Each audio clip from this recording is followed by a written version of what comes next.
আজি মই যেতিয়া USTMৰ কথা কলো গোটেইখন হুলস্থুল লগাই দিলে কিন্তু তৰুণ গগৈতো এইটো কথা কৈ গৈছিল মইতো ফাইলৰ পৰাহে পালো তৰুণ গগৈ ডাঙৰীয়াই কৈ গৈছে যে গুৱাহাটীত বানপানী হোৱাৰ মূল কাৰণ হল জোৰাবাট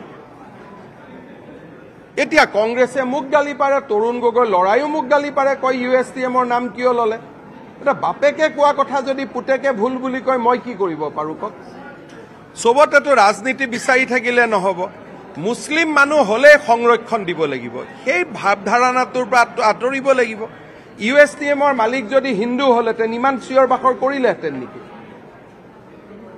আজি যেটো তৰুণ গগৈয়ে কৈ গৈছে এবাৰ নহয় 2005ৰ পৰা 14 লৈকে মই পেপাৰ কাটিং উলাইছো 25টা পেপাৰ কাটিং পাইছো এতিয়ালৈকে তেওঁ কৈছে মেঘালয় কেছ দিব লাগে মেঘালয় আমাক শেষ কৰিলে তেওঁ আৰু কৈছে তেওঁ অখিল গগৈকো দুখ দি থৈ গৈছে যে গুৱাহাটীৰ বানপানীৰ দুখী আনজন দুখী হল অখিল গগৈ এইটো বিতৰ্কত মই নাযাওঁ কিন্তু তৰুণ গগৈ ডাঙৰীয়াই জিয়াই থাকোতে তেওঁ বাৰে বাৰে কৈ গৈছে যে জোৰাবাটৰ কাৰণে গুৱাহাটীত আৰ্টিফিচিয়েল বানপানী হয় তেতিয়া USTM নাছিলে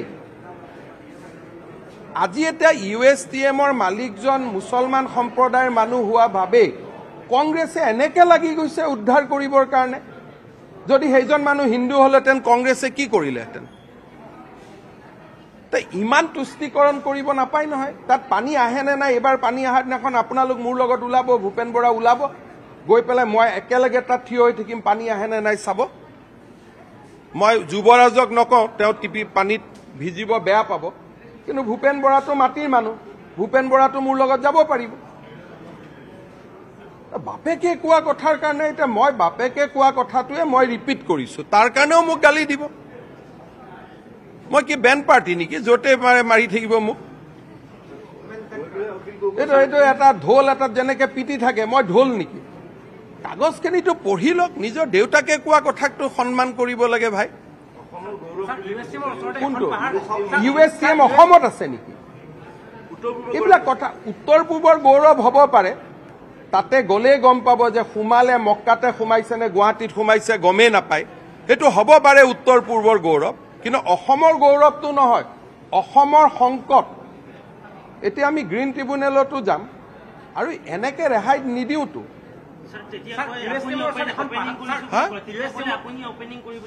ক'ত অপেনিং মই কোনো অপেনিং কৰিব নাযাওঁ দেই মোক প্ৰতিদিনৰ ফাংচন এখনত মাতিছিল কাৰণে জয়ন্ত বৰুৱাৰ অনুৰোধত তাত গৈছিলো মই কোনো এবিলাক অপেনিং নকৰো দেই এবিলাক কথা মোৰ নামত নানিবই তাতে জয়ন্ত বৰুৱা ডাঙৰীয়াই ৰামনাথ কোবিন্দক মাতিছিলে গতিকে সেই অনুষ্ঠানত মই ভাগ ল'ব গৈছিলো আৰু এদিন কিবা এখন ফাংচন হৈছিল তেতিয়া মই 5000 বহা হলটো দেখিলো সিদিনাখনে মই প্ৰতিজ্ঞা কৰিলো মই অসমত এনেকুৱা এটা হল বনাম তাতে গৈ যেতিয়া মই দেখিলো যে এই অডিটৰিয়ামটো যদি ইয়াতে থাকে গুৱাহাটীৰ মানুহবিলাকে এওঁৰ ওচৰত আত্মসমৰ্পণ কৰিব অডিটৰিয়ামটোৰ লোভত সেইকাৰণে খানাপাৰাত মই মনে মনে আহি জেদ কৰি USTMতকৈ ডাঙৰ অডিটৰিয়াম বনোৱাৰ কাম আৰম্ভ কৰিলো মই মানুহটো বেলেগ ধৰণৰ হয় তাত যেতিয়া গলো মই সুধিলো প্ৰতিদিনক যে দাদা ৰামনাথ কোবিন্দক ইয়াত মাতিলে যে কলাক্ষেত্ৰত কিয় নামাতিলে বোলে এইটো অডিটৰিয়াম 3000 মানুহ বহিব পাৰে মই এইটোতো বৰ ডাঙৰ কথা হল এটাতো মানুহবোৰ ইয়াৰ ওচৰত আহি সাৰেন্ডাৰ কৰি দিব লাহে লাহে লগে লগে মই আহি কলো আমি ইয়াতে 5000 মানুহৰ অডিটৰিয়াম বনাম অহা নৱেম্বৰ ডিসেম্বৰ জানুৱাৰী যেতিয়াই হওক আমাৰ 5000ৰ অডিটৰিয়াম আমি ইনোগ্ৰেট কৰিম যাতে মানুহ USTMত যাব নালাগে এটো বস্তুটো মই গলে লাজ লাগে নহয় মক্কাৰ তলেদি যাব লাগে যদি আজি কথাটো তেনেকে নহবতো আমাৰ কথাটো হল যে তাত নামঘৰো কৰক মক্কা মদিনা কৰক চাৰ্চ কৰক তিনিটা কৰক কৰিব লাগে নে নাই তাত নামঘৰ কৰিব লাগে নে নাই তাত মক্কাৰ ৰাখিছে ৰাখক নামঘৰ ৰাখক চাৰ্চ ৰাখক তাৰ তলেদি আমি যাম তিনটাৰ তলেদি যাম এটাৰ তলেদি কিয় যাম সেইটোৱেতো চেছ কৰি দিছে ইয়াতে ঘটনাটো হল যে গোটেই পাহাৰ কাটি গুৱাহাটীক খতম কৰি দিছে আৰু তাক গৈ আমাৰ মানুহবিলাকে গৈ বচাব গৈছে সেইখন যদি হিন্দুৰ হলহেঁতেন গ'লহেঁতেন নেকি কংগ্ৰেছ আজি তেওঁলোকে কিয় পৰামৰ্শ নিদিয়ে যে দাদা আপুনি ইয়াত বৰদোৱাৰ গেটখনো বনাই দিয়ক, দাদা ইয়াত আপুনি ডন বস্কোৰ চাৰ্চ এখনো বনাই দিয়ক। তিনিটা বনাব লাগে নে নাই? অসমততো তিনিটা সম্প্ৰদায়ৰ মানুহ আছে, কেনেকে ই অসমৰ গৌৰৱ হ'ল? চকুত কি পিন্ধি ৰাখিছে কংগ্ৰেছ বিলাকে? আমাক কি বনাব খুজিছে? এইটো জেহাদৰ বাপ কৰি আছে। জেহাদ মই কম কৈছো, আমাৰ শিক্ষা ব্যৱস্থাটো ধ্বংস কৰি আছে তাতে। মই কলো নহয় জেহাদ মই কম কৈছো, তাতে ষ্টুডেণ্ট বিলাকক চাই আহিব গৈ পেলাই। জেহাদৰ কি ডেফিনেশ্যন নাই? যোনে আমাৰ সভ্যতা সংস্কৃতিক আক্ৰমণ কৰে তাকে জেহাদ বুলি কয়। তাতে যদি বৰদোৱা নামঘৰ গেট থাকিলেহেঁতেন মইতো একো নকলোহেঁতেন, গৈ ভাল লাগিলেহেঁতেন। তাতে যদি চাৰ্চ এটা থাকিলেহেঁতেন ভাল লাগিলেহেঁতেন। এটা বিশেষ ধৰ্ম কিয়? সেইটো জেহাদ নহল নেকি? এটা বিশেষ ধৰ্ম কিয়? এটা বিশেষ ধৰ্ম কিয়? আৰু পানীটো পাহাৰটো মেঘালয়ৰ ফালে কিয় কাটি দিয়া নাই? কিয় গুৱাহাটীৰ ফালে কাটি দিছে? শ্লপিংটো চাব, ইমান ডেঞ্জাৰ মানুহ। শ্লপিংটো পিছফালেও কাটি দিব পাৰিলেহেঁতেন। মেডিকেল কলেজৰ শ্লপিংটো এনেকে কৰি দিলে পানীটো মেঘালয়ৰ ফালে গ'লহেঁতেন। শ্লপিংটো গুৱাহাটীৰ ফালে কৰি দিছে। শ্লপিংটো কিয় কয়? আৰু আপোনালোকেও ভাল ভাল প্ৰশ্ন সোধে বা আপোনালোকে এটাতো কি জানো মই নাজানো, এনেকে ক'ত অসমখনক লৈ যাব খুজিছে আপোনালোকে জানে। কবাতটো নিজৰ জাতিৰ প্ৰতিটো এটা আত্ম অভিমান এটা থাকিব লাগে। মিডিয়া পৰ্টেলবিলাক এনেকে হৈ গ'লেতো অসমখন ক'ত থাকিব? মই অকলে বচাব পাৰিম নেকি? আপোনালোকে এটা দেখা বস্তুটো ছাৰ এনেকে কৈছে, আৰে বৰষুণৰ দিনাখন গৈ চাই আহিব পানী তাৰ পৰা আহেনে নাই। সেইটো মই মিছা কথা কলো নেকি? হিমন্ত বিশ্ব শৰ্মা থাকালৈকে এইবিলাকৰ বিষয়ে মাতি থাকিব, নহলে চব গৈ তাতে চাৰেণ্ডাৰ কৰিব। মই কেনেকে বন্ধ কৰিম? মইতো কোৰ্টত যাব লাগিব, কিবা কৰিব লাগিব। মেডিকেল হোৱাত মোৰ আপত্তি নাই, মোৰ 3টা আপত্তি। তাতে গেটটো সৰ্বধৰ্ম হ'ব লাগে, প্ৰথম আপত্তি। নহলে আমাৰ দৰে মানুহটো তাত যাব নোৱাৰে। সৰ্বধৰ্ম হলে চব যাব। আমাৰ মন ইমান উদাৰ যে আমি ইছলাম ধৰ্মৰ গেটৰ থ্ৰুদিও যাম, গীৰ্জাৰ থ্ৰুদিও যাম, নামঘৰৰ থ্ৰুদিও যাম। তাতেতো কামাখ্যা মন্দিৰৰ ৰেপ্লিকা এটাও বনাব লাগিছিল নে নাই কওক? মই ভুল কৈছো নেকি? তাত গৈ আৰু নাযাওঁ বুলি প্ৰতিজ্ঞা কৰিলো কাৰণে মই ইয়াত আহি অডিটৰিয়ামটো বনাব আৰম্ভ কৰিলো, যে ইয়াত গৈ থাকিলে মোৰ স্বাভিমান আত্ম অভিমান চব যাব আৰু আমাৰ মানুহবিলাকো গৈ থাকিব। সেইকাৰণে মই ইয়াত আহি লগে লগে 5000 অডিটৰিয়াম বনাব আৰম্ভ কৰিলো, যে আমাৰ এটা অডিটৰিয়াম হওক, তাতে কোনো নাযাব। আৰু এইটোতো অসমৰ শিক্ষা শেষ কৰি দিয়াৰ এটা ডাঙৰ ষড়যন্ত্ৰ তাত চলি আছে। তাততো মেঘালয়ৰ কোনো মানুহ নপঢ়ে। তাত ক'ত? তাতে নম্বৰ কেনেকে হয় মোৰ তাতো ডাউট আছে। তাতেতো গোটেই অসমৰ ষ্টুডেণ্টবিলাক যায়, নম্বৰ কেনেকে পায় তাকো মোৰ ডাউট আছে। আৰু মই এনেকুৱা মানুহ নহয়, মই শিকামো। এইবিলাক কৈ লাভ নাই ভাই। এনেকে আমাক সুবিধা দিয়ক, আমি মক্কাৰ তলেদিও যাম, বৰদোৱাৰ তলেদিও যাম, আৰু আমি ভেটিকানৰ তলেদিও যাম। কিন্তু এটাৰ তলেদি আমি কিয় যাম এইটো কওক?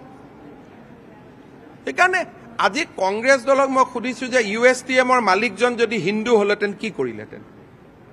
USTMৰ মালিকজন যদি ৰিণিকী ভূঞা হলহেঁতেন কি কৰিলেহেঁতেন? সেইটো কওক। তেতিয়া কি হলহেঁতেন? নাই তেতিয়া কি হলহেঁতেন এইটো কওক। ধৰি ললো USTMৰ মালিকটো ৰিণিকী ভূঞা হলহেঁতেন, তেতিয়া কি হলহেঁতেন? তেতিয়া কলেহেঁতেন নে পানী নাহে বুলি? আৰে ৰিণিকী ভূঞা শৰ্মাই যি কৰিছেতো অসমৰ ৰাইজকে দি থৈ যাব, কোনো লৈ নাযায়। এটা এটাকৈ যি কৰিছে অসমৰ ৰাইজকে দি গৈ আছে। নিউজ লাইভো অসমৰ ৰাইজক দি থৈ যাব, চব অসমৰ ৰাইজকে দি থৈ যাব। মোৰ ল'ৰা ছোৱালীৰ কাৰণে একো নাথাকে, সেইটো চিন্তা কৰিব নালাগে। এইটো আপোনালোকে ধৰি লওক যে ৰিণিকী ভূঞাই যিখিনি কৰিছে, যেনেকে গণেশগুৰি মাটিটো দেখুৱাইছিল, তাত এতিয়া কি হ'ল? সাই বাবাৰ মন্দিৰ হৈ গ'ল। মোৰ নেক্সট মাটি এটা আছে জুৰুডত, তাত এতিয়া শিৱজীৰ মন্দিৰ এটা বনাব গৈ আছো। বান্দিয়া স্কুলো এসময়ত অসমৰ ৰাইজৰ কাৰণে আহি যাব। ৰিজৰ্টো অসমৰ ৰাইজৰ আহি যাব। মোৰ ল'ৰা ছোৱালীকতো একো নালাগে, চব ইয়াতেই থাকি যাব। এইটো চিন্তা নকৰিব, উইলখন পঢ়িলে গম পাই যাব পিছত। একো লৈ যোৱা নাযায়। খালি কাৰোবাৰ যদি উপাৰ্জন হয়, টকাকেইটা কি কৰিব? এতিয়া নিউজ লাইভত প্ৰফিট হলে টকাকেইটা পানীত পেলাই দিলে হ'ল ৰাতিপুৱাই গৈ পেলাই। এতিয়া কি কৰিব? এতিয়া কিবা এটাতো কৰি থাকিব লাগিব নহয় জীয়াই থকালৈকে। গতিকে এইবিলাক কৈ লাভ নাই, এইবিলাক অসমৰ সম্পত্তি বুলি ধৰি থৈ দিয়ক।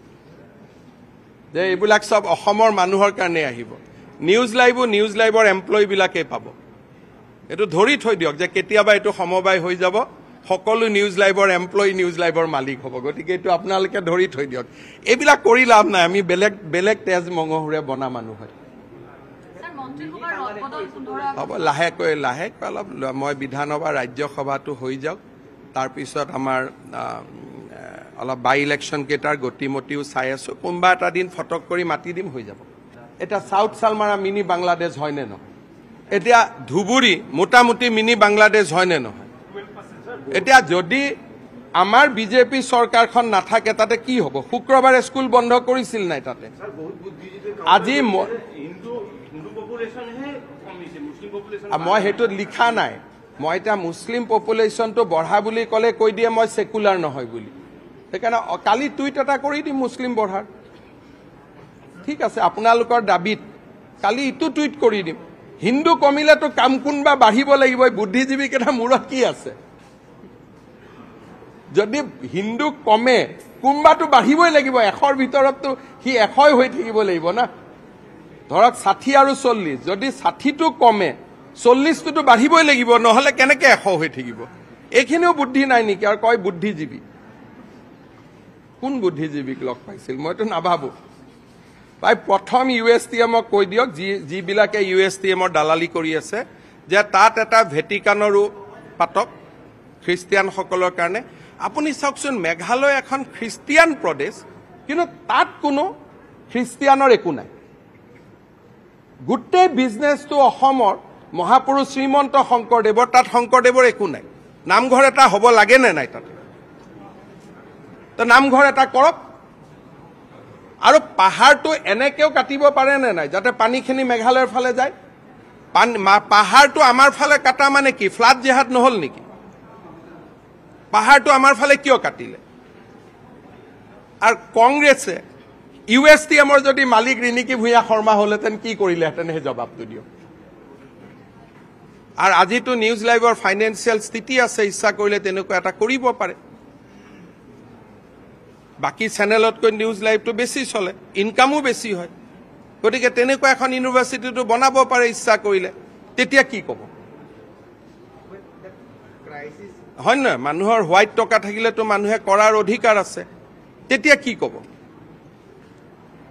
আৰু গৈ পেলাই তাতে পাহাৰ নাই তাতে স্কুলত গৈ পেলাই হেৰি বিচাৰি আছে কি এটো স্যাটেলাইট ডাটা বিচাৰি আছে ৰে বাবা অলপতো ঠিক হক এই কংগ্ৰেছ কেইটা এনেকে শেষ কৰি দিব জাতিটো যিদিনাখন আমি নাথাকিম নহয় বিজেপি নাথাকিম সিদিনাখন আপোনালোকে বুজিব আপোনালোকৰ টিভি চেনেল বিলাকতো এডিটৰৰ পৰা এংকৰ কোন হ'বগৈ চৰকাৰটো হ'ব বাৰু চৰকাৰ মই দেখুৱাম কেনেকে কৰে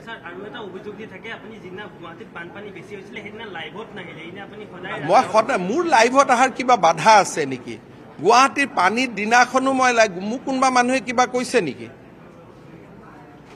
মোক কোনোবা মানুহে কিবা কয় নেকি কাৰণ সবেই জানে যে হিমন্ত বিশ্ব শৰ্মাই দিনে ৰাতি কিবা কৰিয়ে থাকে তেওঁলোক কোন লাইভত আহে মোৰ লাইভত মই কোন দিনাখন আহিম এটো এটা আপুনিয়ে ঠিক কৰি দিব আপুনিয়ে ঠিক কৰি দিব এই ইমান বিলাক প্ৰশ্ন গৈ ইউএছটিএমক সুধিব পাৰিছে আজি 4 দিন হল আজি 10 দিন হল সুধিব দম আছিলে না সুধি কিয় পৰা নাই না সুধিব দম আছে সুধিব দম আছে যে আপুনি ইয়াতে কিয় এনেকে এখন পাতি দিলে বৰদুৱা কিয় পাতা নাই সুধিব দম আছে কাবাৰ সুধিব দম আছে ইয়াতে যেতিয়া আপোনালোকেতো আজি ইমান দিন গৈ আছে তাতে কোনে প্ৰশ্ন সুধিলে যে ইয়াতে বৰদুৱাৰ চিত্ৰ এটা কিয় নাই গেটত আজিহে মই প্ৰশ্নটো আনিলো আপোনালোকেওতো ইমান দিন দেখি আছিলে আপুনি ইয়াতে ভেটিকানৰ ফৰমেট এটা কিয় ৰাখা নাই আপুনি এটা ধৰ্মৰ কিয় ৰাখিছে সুধিলে কোনোবা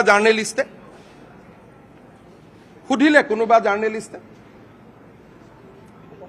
এখন মোৰ অসম নহয় সকলোৰে অসম গতিকে সব কথাত ৰাজনীতি নকৰি এইবাৰ বৰষুণ আহিলে মোৰ লগত লাইভ নহয় আমি গোটেইবোৰ লাইভত যাম বৰষুণ আহিলে মোৰ লগত ওলাব ময়ো ভিজিম আপোনালোকে ভিজিব কেমেৰাৰ সুইচ কেটা অন কৰি ৰাখিব পানী আহে নে নাই নিজে পৰীক্ষা কৰিব আৰু একৰ্ডিং টু আপোনালোকৰ মালিকৰ টেষ্ট ভাল হ'লে লাইভ কৰি দিব নহ'লে নকৰিব